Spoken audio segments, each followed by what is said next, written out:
एक car race में अपनी जान गंवाने के बाद एक नैसकार ड्राइवर अपनी शैतानी आत्मा को अपनी राक्षस कार में ले लेता है और अपने पुराने प्रतिद्वंद्वी और उन सभी लोगों को खोजने के लिए निकल पड़ता है जो उसके रास्ते को पार करने की कोशिश करते हैं। सो कहानी की शुरुआत होती है संयुक्त राज्य अमेरिका से, जहां एक रेसट्रैक पर एक नैसकार ड्राइवर रेस शुरू होने वाली है। तभी जे सॉयर नाम का एक ड्राइवर अपनी कार की ओर जा रहा होता है, लेकिन कट्टर नाम का एक दूसरा प्रतिद्वंद्वी उसके पास आता है और उसके साथ होती उसकी वाइफ है जो कि जे की एक्स गर्लफ्रेंड थी। फिर कट्टर अपने प्रतिद्वंद्वी से वादा करता है कि वह यह दौड़ जीतेगा। फिर दोनों अपनी कारों की ओर जाते हैं और ट्रैक पर जाने से पहले कट्टर रियर व्यू मिरर पर एक हार रखता है जो ऐसा दिखता है कि यह किसी बहुत ही महत्वपूर्ण व्यक्ति का हो। फिर कुछ मिनट बाद कट्टर और जे की लड़ाई के साथ रेस आखिरकार शुरू हो जाती है। फिर अंतिम लैप्स में पहले स्थान के लिए उन दोनों को रुकना पड़ता है, जहां जे की कार अधिक गर्म होने के कारण मैकेनिक ने जे को मरम्मत के लिए इंतजार करने की सलाह दी, लेकिन जे अपने प्रतिद्वंद्वी को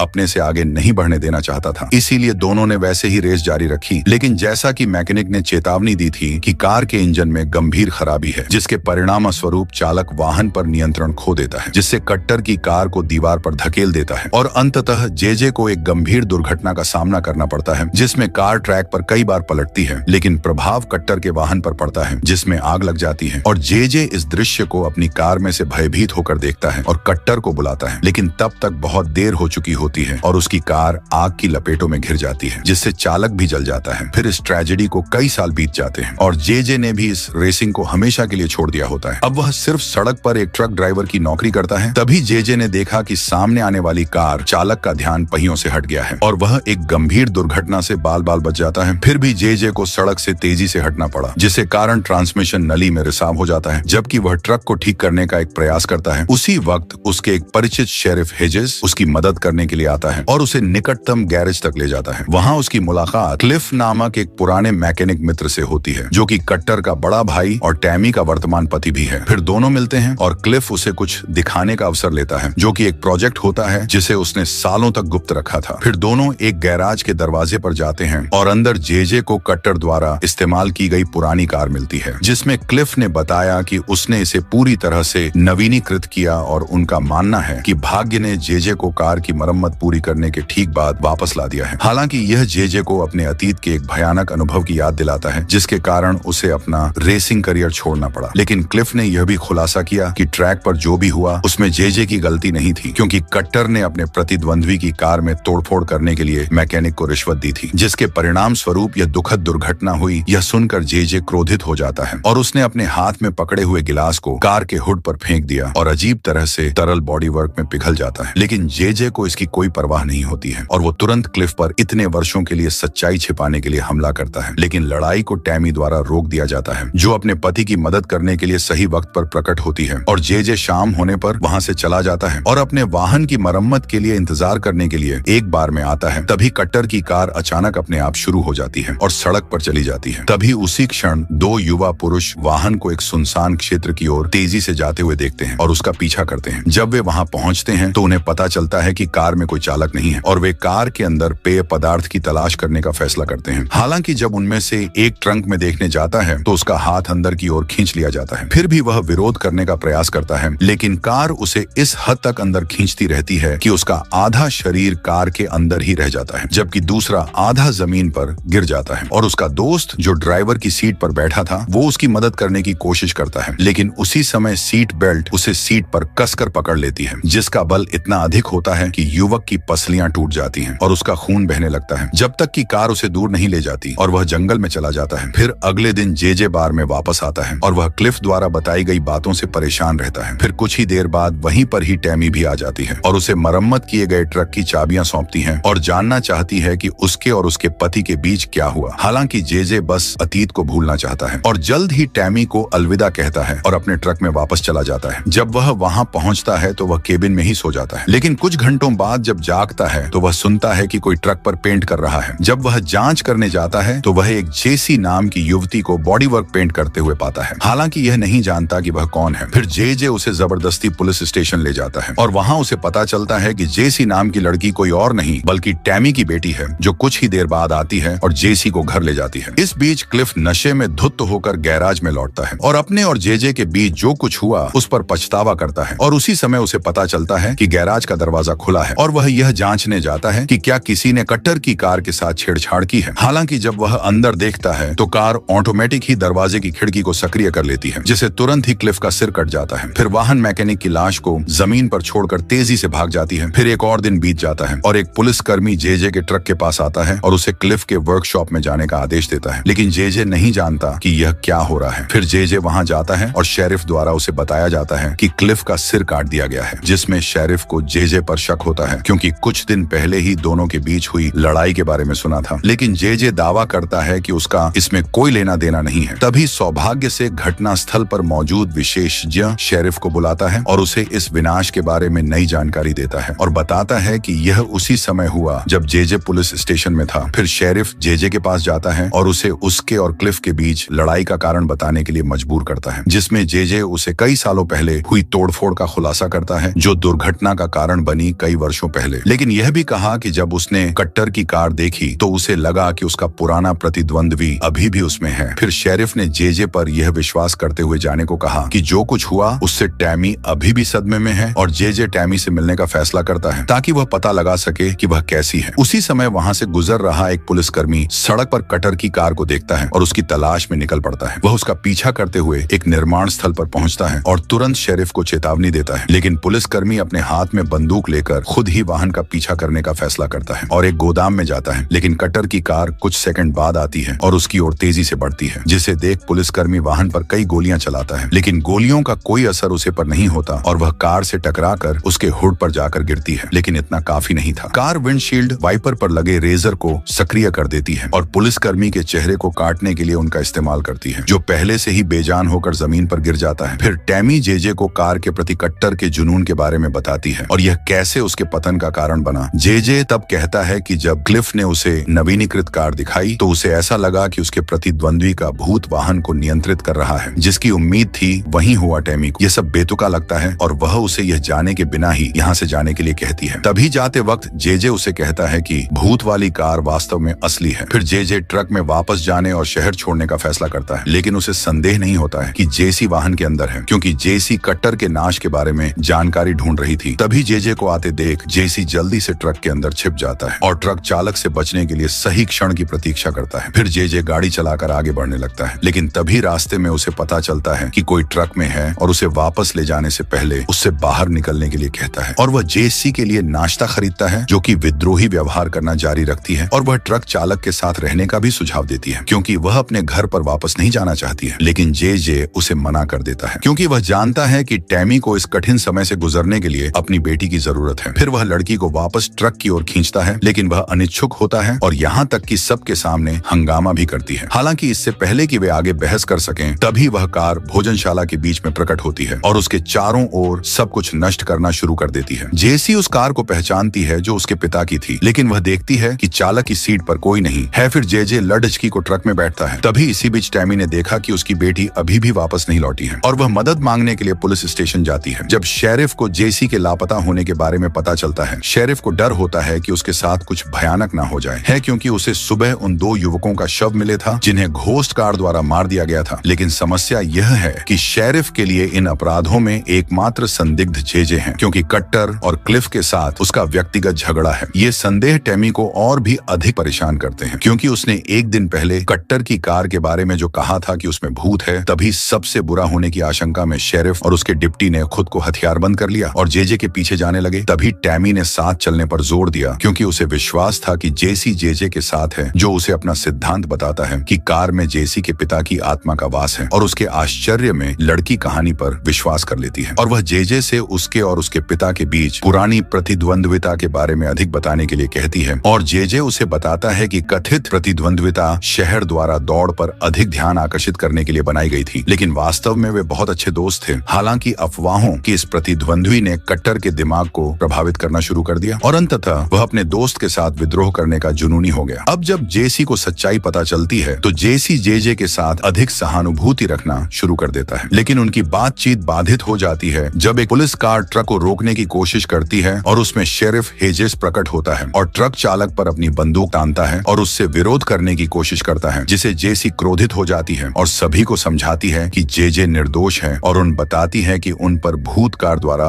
हमला किया गया था, लेकिन कोई भी उसकी बात नहीं सुनता है, जिससे क्रोधित होकर जेसी भागने की कोशिश करती है और टैमी शेरिफ के डिप्टी के साथ उसी समय उसके पीछे जाती है और जे यह समझाने की कोशिश करती है कि क्या हुआ था, लेकिन शेरिफ चालक को ट्रक की तरफ धक्का दे देता है और उसे गिरफ्तार करने की तैयारी करता है। लेकिन जैसे ही वह हथकड़ी खोलने वाला होता है, तभी वहीं पे ही भूत कार तेज गति से आती है और शेरिफ से टकरा जाती है, जिसे शेरिफ तुरंत मारा जाता है। लेकिन कार अभी भी संतुष्ट नहीं होती है और अधिक लोगों को मारने के लिए मुड़ जाती है। तभी गंभीर रूप से घायल शेरिफ को देखकर उसकी सहायक अपनी बंदूक का निशाना बनाती है और कार पर गोली चलाना शुरू कर देती है। हालांकि वाहन उसकी ओर तेजी से बढ़ता है और पुलिसकर्मी को एक ही झटके में नीचे गिरा देता है और अपने पिछले पहिए से उसे कुचलना शुरू कर देता है। फिर जे तुरंत जेसी और टैमी को ट्रक में भेजता है और पुलिसकर्मी की मदद करने के लिए दौड़ता है। वह उसे उसके पैरों से खींचने की कोशिश करता है, लेकिन घोस्ट कार उसके सिर के ऊपर से टायर को तेज करना शुरू कर देती है, जिससे उसकी खोपड़ी हजारों टुकड़ों में नष्ट हो जाती है। फिर अंत में कार की बारी आती है जे पर हमला करने की, लेकिन वह समय रहते ट्रक में चढ़ने में कामयाब हो जाता है और जितनी जल्दी हो सके वहां से निकल जाता है। लेकिन टैमी अभी भी विश्वास नहीं कर पाती है कि कट्टर की आत्मा ने कार पर कब्जा कर लिया है और अपने भाई के साथ साथ 2 युवा लोगों और 3 पुलिसकर्मियों को मार डाला है। हालांकि जे कहता है कि अब महत्वपूर्ण बात यह है कि हमें एक सुरक्षित स्थान ढूंढना है, इसलिए वह मदद के लिए कॉल करने के लिए रेडियो का इस्तेमाल करता है, लेकिन दुर्भाग्य से कोई भी कॉल का जवाब नहीं देता है और अब उन तीनों के लिए बस इतना ही शेष रह जाता है कि वे सड़क का अनुसरण करते हुए घोस्ट कार से जितना संभव हो सके उतना दूर हो जाएं। फिर कुछ घंटों बाद जेसी थोड़ी देर के लिए आराम करने चली जाती है और टैमी यह जानकर हैरान हो जाती है कि उसकी बेटी जे से अधिक लगाव रखने लगी है और वह कहती है कि उनका रिश्ता हमेशा से बहुत मुश्किल रहा है। जब से कट्टर से उसकी शादी हुई है, जो कि हमेशा एक स्वार्थी और महत्वाकांक्षी व्यक्ति रहा है, वह यहाँ तक कि जे की जगह उसे चुनने पर अपना खेद भी जताती है और पूछती है कि उसके और क्लिफ के बीच क्या हुआ था। हालांकि वह इसे नजरअंदाज कर देता है, क्योंकि वह टैमी को यह नहीं बताना चाहता है कि कट्टर और क्लिफ दोनों ही उस दुर्घटना के लिए जिम्मेदार थे, जिसने लगभग उसकी जान ले ली थी। तभी बातचीत जारी रहती है, लेकिन सड़क के बीच में ट्रक में कुछ खराबी आ जाती है और जे उन दोनों को यही रोकने के लिए कहता है, लेकिन वह उसकी बात नहीं मानते हैं और कैब से बाहर निकल जाते हैं। जबकि ट्रक चालक इंजन की जांच करने जाता है कि कहीं कुछ गड़बड़ तो नहीं है, लेकिन दुर्भाग्य से ट्रक में दोषपूर्ण ट्रांसमिशन लगता है और इसका इस समय कुछ भी नहीं किया जा सकता है। तभी सौभाग्य से जे के पास ट्रक में एक आखिरी उपाय बचा है, जो कि एक नैस्कार रेस कार है, जिसे उसे उसके मालिक तक पहुंचाना है। फिर वह यात्रा के लिए कार तैयार करना शुरू कर देता है और जेसी और उसके निडर व्यक्तित्व के बारे में टैमी से बात करता है और यह सुनने महिला सच्चाई का खुलासा करने का फैसला करती है और कहती है कि इस तरह का व्यवहार उसे अपने असली पिता से विरासत में मिला है, जो कोई और नहीं बल्कि जे है। जिसे सुनकर ट्रक चालक हैरान हो जाता है और साथ ही गुस्सा भी है, क्योंकि टैमी ने उसे इतने दिनों तक क्यों नहीं बताया। और इनकी बातें जेसी ट्रक के दूसरी तरफ से सब कुछ सुनती है और अपने गुस्से को नियंत्रित करने में असमर्थ होकर सड़क के बीच में जंगल में भाग जाती है और वह जंगल के बीच रुकी हुई भूतिया कार को देखती है। जब वह करीब से देखती है तो चालक की सीट पर एक पारदर्शी आकृति दिखाई देती है, लेकिन फिर गायब हो जाती है, जिसे जेसी कार के पास आती है और देखती है वही हार जिसे कट्टर रेस से पहले रियर व्यू मिरर पर लगाया करता था। हालांकि जब वह उसे उठाने की कोशिश करती है तो कार उसे अंदर खींच लेती है और सीट बेल्ट से उसे बांध देती है। कुछ ही देर बाद जे ने कार तैयार करना समाप्त कर दिया और जेसी को बुलाया, लेकिन तभी घोस्ट कार लड़की को अपने साथ ले जाती हुई तेजी से निकल जाती है और जे और टैमी भी तुरंत रेस कार में बैठ जाते हैं और घोस्ट कार का पीछा करते हैं। लेकिन जे का मानना है कि कट्टर अपनी मौत का बदला लेने के लिए ऐसा कर रहा है। इतना ही नहीं, बल्कि कट्टर की आत्मा अपने प्रतिद्वंद्वी के साथ एक और दौड़ में प्रतिस्पर्धा करना चाहती है, ताकि यह साबित हो सके कि वह अपनी मौत के बाद भी हमेशा सर्वश्रेष्ठ रहेगा है। लेकिन टैमी को समझ में नहीं आता कि कट्टर बदला क्यों लेना चाहता है, क्योंकि उसकी मौत तो एक दुर्घटना थी और वह जे से सच्चाई जानने की मांग करती है। हालांकि वह अभी भी यह बताने से इनकार करता है कि कट्टर और क्लिफ ने क्या किया और वह केवल इतना कहता है कि अब हमारी प्राथमिकता हमारी को बेटी को बचाने की है। इस बीच घोस्ट कार सड़क पर तेजी से आगे बढ़ती रहती है, लेकिन जेसी अपने आप को उससे स्वतंत्र करा लेती है और कार का बाकी हिस्सा खून से लथपथ होता है और क्लिफ का सिर यात्री सीट पर लटक रहा था। तभी जेसी निराश हो जाता है और बाहर निकलने की कोशिश करता है, लेकिन कार सड़क पर लगातार आगे बढ़ती रहती है और आखिरकार जे को कार मिल जाती है, लेकिन वह अभी भी बहुत दूर है। इसीलिए अपनी बेटी को बचाने के लिए घोस्ट कार को सीधे टकराव में चुनौती देने का फैसला करता है और उसे कारखाने की ओर ले जाता है। फिर जे टैमी को कार में इंतजार करने के लिए कहता है, जबकि वह उसे रोकने के लिए जाल बिछाता है। फिर कुछ ही मिनट बाद घोस्ट कार कारखाने में आ जाती है और टैमी की कार की ओर जाती है। उसके कुछ ही समय बाद जे एक खुदाई करने वाली मशीन चलाता हुआ दिखाई देता है और कट्टर की कार से टकरा जाता है, जिससे वह दीवार के सामने फंस जाती है। तभी जे अवसर का फायदा उठाता है और विंडशील्ड तोड़ने और जेसी को मुक्त करने के लिए एक रॉबर का उपयोग करता है। फिर काफी प्रयास करने के बाद वह अंततः अपनी बेटी को मुक्त करने में सफल हो जाता है और उसके साथ भाग जाता है। लेकिन घोस्ट कार खुदाई करने वाली मशीन से मुक्त हो जाती है और जेजे और उसके परिवार पर हमला करने के लिए निकल पड़ती है। तभी जेजे जेसी से उसकी मां को ले जाने के लिए कहता है, जबकि वह अपने प्रतिद्वंद्वी का ध्यान आकर्षित करने जाता है। फिर वह दोनों अपनी रेस कार में भाग जाते हैं, जबकि जेजे घोस्ट कार के पीछे पैदल उसका पीछा करता है और वह जितनी तेजी से भाग सकता है उतना भागता है, लेकिन कार उसे पकड़ने वाली होती है। फिर भी जेजे विचलित नहीं होता है और वाहन को उस पर हमला करने के लिए उकसाता है। लेकिन जब कटर अपनी इच्छा पूरी कर लेता है तो जेजे अपना रास्ता बदल देता है और घोस्ट कार पूरी ताकत से खुले समुद्र की ओर छलांग लगाती है और ऐसा लगता है कि वाहन अब उन्हें परेशान नहीं करने वाला है और जेजे जल्द ही टैमी और उसकी बेटी के साथ फिर से मिल जाता है। अब वे तीनों लगभग घर की ओर जाने वाले होते हैं। तभी जल्द ही पता चलता है कि कार अभी खत्म नहीं हुआ है और घोस्ट कार पानी से बाहर निकलती है तो वह तुरंत ही अपनी कार से निकले जाते हैं और एक गैस स्टेशन रुकते हैं और वहां पर स्थिति से बाहर निकलने का रास्ता खोजने की कोशिश करते हैं, जब तक कि गैस स्टेशन का मालिक दिखाई नहीं देता और जेजे मालिक से अपने ट्रक की चाबियां उधार देने के लिए मजबूर करता है, जिसमें वह आदमी सहमत होता है, लेकिन फिर अपने कार्यालय में लौटता है और इसके बावजूद एक बंदूक निकालता है। लेकिन जेजे उसे निष्क्रिय करने में कामयाब हो जाता है और उसे बताता है कि उन्हें यहाँ से निकलने की जरूरत है क्योंकि कोई उनका पीछा कर रहा है। हालांकि समय समाप्त हो जाता है और घोस्ट कार स्टेशन की ओर आगे बढ़ती रहती है, लेकिन जेजे सभी को पीछे खड़े होने के लिए कहता है और वाहन पर गन फायरिंग करना शुरू कर देता है, लेकिन उसे पर गोलियों का कोई प्रभाव नहीं होता है और घोस्ट कार फिर जेजे को कुचलने की कोशिश करती है, लेकिन वह उससे बच जाता है और कार गैस टैंकों में से एक से टकरा जाता है। फिर जेजे उजागर ईंधन को प्रज्वलित करता है जिससे विस्फोट होता है जो गैस स्टेशन को नष्ट कर देता है और घोस्ट कार को आग की लपटों में ढक देता है। हालांकि वाहन अभी भी बरकरार है और जेजे टैमी और जेसी को ट्रक के साथ भेज देता है, जबकि वह रेस कार के साथ दूसरे रास्ते पर जाता है जिसमें वे दोनों सुरक्षित हैं। फिर जेजे घोस्ट कार को एक आखिरी शोडाउन में लुभाने का फैसला करता है ताकि अतीत के इस विवाद को सुलझाया जा सके। फिर जेजे उसे शहर की ओर ले जाता है और सड़कों और गलियों में घुसकर उसे खोने की कोशिश करता है, लेकिन कटर की कार हार नहीं मानना चाहती है और उसका पीछा करना जारी रखती है। दोनों सड़क पर वापस आते हैं और एक दूसरे के बगल में दौड़ते हैं, ये देखने के लिए प्रतिस्पर्धा करते हैं कि कौन बेहतर चालक है। अचानक घोस्ट कार इतनी तेजी से बढ़ती है कि जेजे उसे देख ही नहीं पाता है और वह वाहन की तलाश करता है जो कुछ सेकंड बाद उसकी कार से टकराती है और उसे पीछे धकेल देती है, जिसे जेजे हैरान हो जाता है और कट्टर अपने पूर्व प्रतिद्वंद्वी की कार में फिर से टक्कर मारने की तैयारी करता है, लेकिन इसके बजाय वह कार को अपने बगल में रोक देता है और कैब के अंदर से जेजे देख सकता है तो कट्टर की आत्मा प्रकट होती है। ये देखकर कि कट्टर अब नहीं रुकेगा, तब जेजे कबाड़ खाने में जाता है जहां टैमी उसका इंतजार कर रही होती है। जेजे इस दौड़ को हमेशा के लिए खत्म करने के लिए उसकी मदद मांगता है और जब घोस्ट कार मौके पर आती है तो जेजे अपने दुश्मन का ध्यान भटकाने की कोशिश करता है और अपनी योजना पर काम करते हैं और उसके तुरंत बाद टैमी एक खुदाई करने वाली मशीन चलाती हुई दिखाई देती है और कट्टर की कार को उठाने के लिए इसका इस्तेमाल करती है। हालांकि वह ट्रैक्टर पर अपना नियंत्रण खोना शुरू कर देती है, जिससे घोस्ट कार भागने में सफल हो जाती है और उसके बाद वह जेजे की ओर बढ़ती है और उसे कुचलने ही वाला होता है कि तभी जेसी एक पिकअप ट्रक चलाती हुई दिखाई देती है और कार से टकरा जाती है और जेसी घोस्ट कार को श्रेडर की ओर धकेलना जारी रखती है और जेजे जल्दी से वहां जाता है और उसे सक्रिय कर देता है। इसके कारण फैंटम रेसर की कार पूरी तरह से कुचल दी जाती है और उसके पास जो कुछ बचा है वह पुराना हार है जिसे कट्टर पहना करता था और आखिरकार जेजे और कट्टर के बीच झगड़ा खत्म हो जाता और जेजे अपने नए परिवार के साथ चला जाता है। फिर अगले दिन कट्टर की कार कुछ बर्बाद वाहनों के ढेर के साथ होती है, हालांकि बिना किसी स्पष्ट कारण के ढेर जमीन पर गिर गया, जो कि यह दर्शाता है कि फैंटम रेसर ने खुद को मुक्त करने के लिए ऐसा किया है। सो इसी सस्पेंस के साथ यह कहानी यहीं पर समाप्त होती है।